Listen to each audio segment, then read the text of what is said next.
Alors, on va s'intéresser à l'introduction en droit des personnes. On va s'intéresser à la leçon 2, caractéristiques, caractère et identification de la règle de droit. Alors, grand 1, caractères généraux de la règle de droit.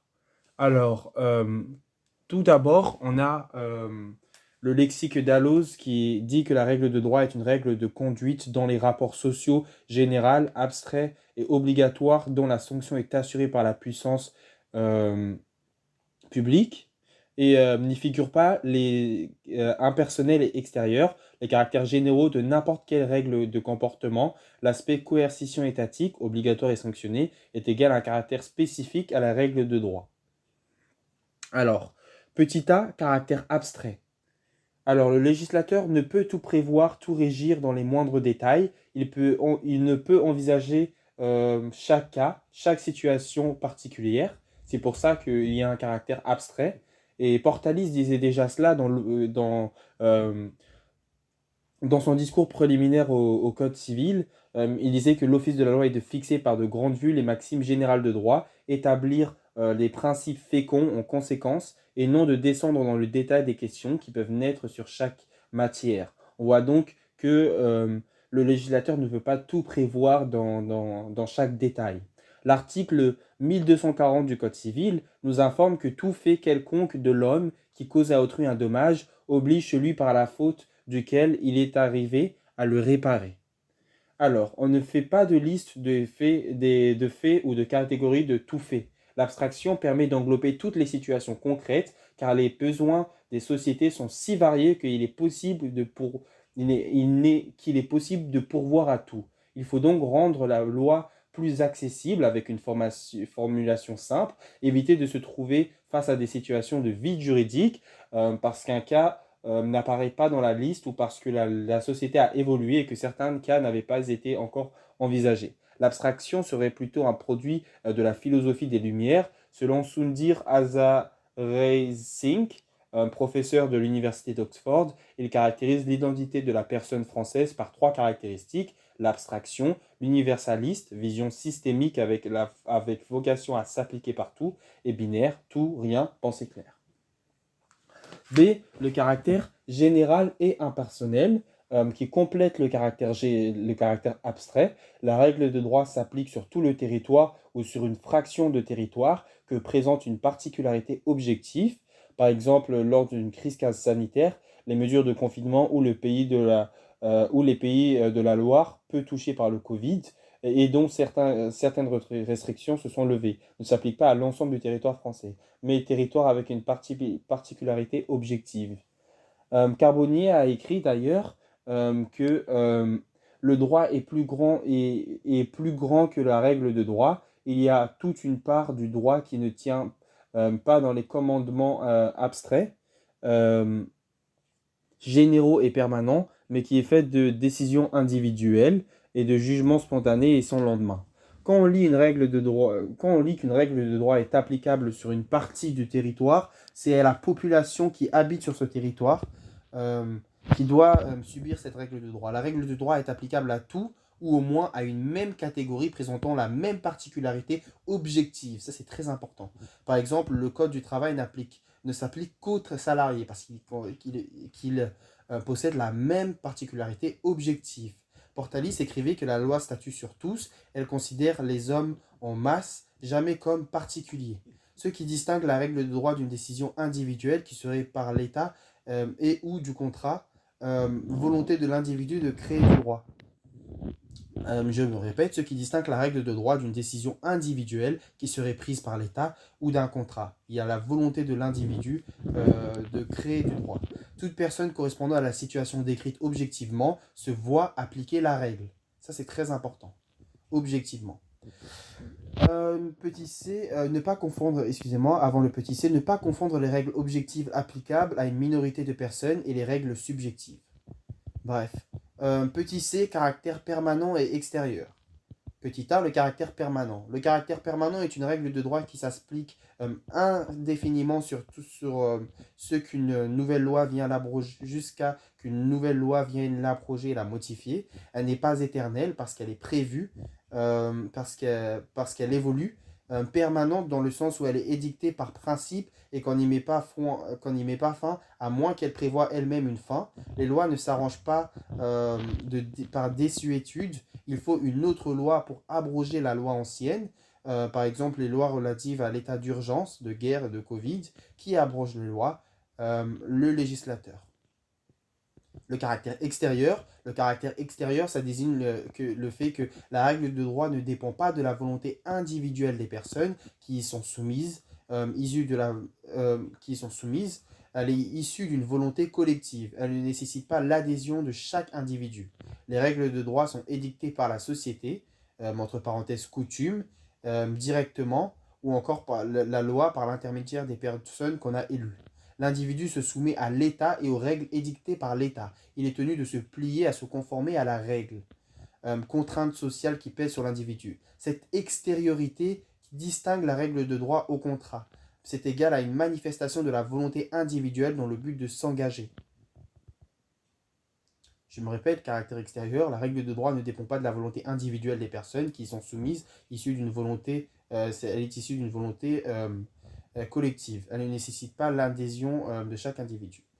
Alors, grand 2, caractère spécifique de la règle de droit, la coercition étatique. L'objectif premier du droit, c'est une société pacifique, la paix, possible que si l'État maintient un équilibre entre ordre public, dictature, et les libertés individuelles, anarchie, ça c'est l'extrême des deux formes d'État, dictature et anarchie. Petit a, une règle sociale obligatoire. On leur impose la règle. Si la règle était soumise à l'approbation individuelle, l'organisation de la société serait impossible. On accepte que l'individu se soit soumis à la règle. La règle de droit est normative. Elle prescrit, c'est-à-dire qu'elle oblige ou elle interdit à l'individu de faire quelque chose. L'individu n'a que la possibilité de se conformer à la règle. Par exemple, l'article 3, alinéa 1 du Code civil énonce « Les lois de police et de sûreté obligent tous ceux qui habitent le territoire ». L'article 16 du Code civil énonce « La loi assure la primauté de la personne, interdit toute atteinte à la dignité de celle-ci et garantit le respect de l'être humain dès le commencement de la vie ».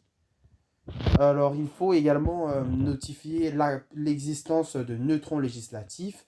Neutron législatif désigne quelque chose qui emprunte la forme d'une règle de droit alors que ce n'est pas normatif. Règle de droit dans une loi qui n'est pas normative. Par exemple, la reconnaissance du génocide arménien de 1995. Depuis 2004, le Conseil constitutionnel condamne ces neutrons législatifs. Il faut qu'une loi soit normative. Alors, nuance apportée dans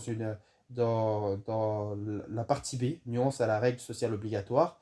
En effet, cette nuance peut se matérialiser dans le fait qu'il y a une distinction possible des règles impératives et des règles supplétives de volonté.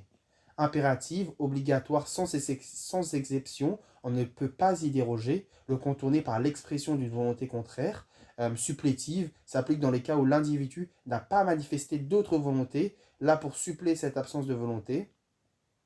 Les individus peuvent faire autrement que la solution suggérée, mais ils n'expriment pas de volonté particulière. C'est le texte qui va s'appliquer. Par exemple, le mariage, il y a possibilité de choisir un régime matrimonial, signer un contrat de mariage ou non. Mais s'ils ne s'expriment pas, ils seront soumis au régime par défaut prévu par la loi. Le droit civil, le droit privé, contient beaucoup de dispositions supplétives. Le législateur peut préciser la supplétivité d'une loi. L'article 1104 du Code civil ou encore l'article 5 de la DDHC, plus particulièrement l'article 5 de la DDHC nous apprend que le juge doit rechercher si la règle posée est absolument indispensable à la collectivité. L'article 6 nous apprend qu'on peut déroger par des conventions particulières aux lois qui intéressent l'ordre public et les bonnes mœurs. C'est l'article 6 du Code civil qui nous apprend qu'on ne peut pas, on ne peut déroger par des conventions particulières aux lois qui intéressent l'ordre public et les bonnes mœurs. Article 6 du Code civil. Article 6 du Code civil. Très important à retenir. Les règles qui fixent les principes essentiels au bon fonctionnement de la société sont les règles impératives, l'intégrité, la dignité de la personne humaine, le droit au respect de la vie privée. L'avantage des règles supplétives, c'est qu'elles ménagent des libertés individuelles indispensables à la vie en société. Alors, l'idée d'ordre public nous est présentée dans ce petit schéma qui serait intéressant de regarder plus tard, très joli schéma. On va retourner à la vidéo. Alors, on voit l'ordre public qui nous y est présenté ici, l'ordre public de direction, ou encore l'ordre public de protection. Je trouve qu'on va un petit peu trop dans les détails, donc on ne va pas s'attarder un peu trop sur ce graphique-là. Euh, Ce sera peut-être intéressant à le lire, mais en l'occurrence, on ne va pas s'intéresser à cela. Ordre public, droit administratif, tranquillité, salubrité. Ordre public classique, ordre public politique, choses relatives aux élections, évolutives mais lentement, ou encore ordre public moral, ce qui touche à la notion de personne, à la famille, telle que l'intégrité, la dignité de la personne humaine, l'autorité parentale, euh, etc., etc. Euh, la notion d'ordre public se construit en fonction des affaires qui se passent. Affaire du lancer de nain, la notion de la dignité humaine est très importante. C'est l'arrêt de Morchamp-sur-Orge. L'ordre public plus moderne se matérialise dans un ordre public économique et social. Direction, manifestation d'un État très interventionniste, plus trop moderne. Décision relative à l'écologie. Protection, ce qui vise à protéger une certaine catégorie d'individus considérés comme faibles, plus fragiles. Beaucoup de développement dans les années au XXe siècle. Par exemple, le Code de la consommation vise à protéger les consommateurs contre les professionnels. Le Code du travail vise à protéger les salariés. La notion d'ordre public est très vaste et elle est évolutive dans les textes de la jurisprudence. Vocabulaire en plus, fonction commutatoire de la peine est une notion discutée. Bon, ça, c'est pas très important. Alors, petit c, alors une règle sanctionnée par l'État, la justice peut recourir à la force publique, mais en premier lieu, c'est le service public de la justice qui est là pour sanctionner les règles de droit. C'est le respect de droit, c'est le respect de la règle de droit qui prédomine. On a besoin qu'elle existe, mais pas de l'appliquer. Ce qui prédomine dans notre société, c'est le respect volontaire de la règle de droit. La sanction-punition, il y en a beaucoup en droit pénal, également en droit civil, tel que l'amende ou encore l'amende civile ou encore le recel successoral. Par exemple, en 2017, il était question de créer une amende civile. L'article 1266-1 du Code civil, du projet de réforme de la responsabilité civile, propose de sanctionner les fautes lucratives par une amende civile. Ou encore le recel successoral constitue un délit civil car il s'agit d'un détournement des biens, des actifs ou des droits d'une succession par un héritier au détriment de ses co-héritiers. Il sanctionne les héritiers qui ne sont pas rendus qui ne se sont rendus auteurs, complices ou receleurs d'un détournement des actifs ou des droits successoraux. Le recel successoral, délit civil, est sanctionné par l'article 778 du Code civil. Voilà, sanction-punition notamment qui s'applique pour le recel successoral à l'article 778 du Code civil. La gravité de la peine est sanction de la gradation. La gravité de la peine est sanction de la gradation, c'est bien ce qui est écrit. Sanction-réparation cherche à réparer le dommage causé par un comportement. En nature, établir matériellement la chose, une personne est obligée à effacer le tag qu'elle a fait. En argent, par équivalent, on donne à la victime pour compenser le dommage qu'elle ne peut plus réparer. On peut même punir et obliger à réparer. Ou encore sanction exécution. La sanction exécution, on force à respecter la règle de droit. L'État dispose de la possibilité de contraindre, ce qui distingue véritablement la règle de droit des autres règles. Voilà, c'est fini.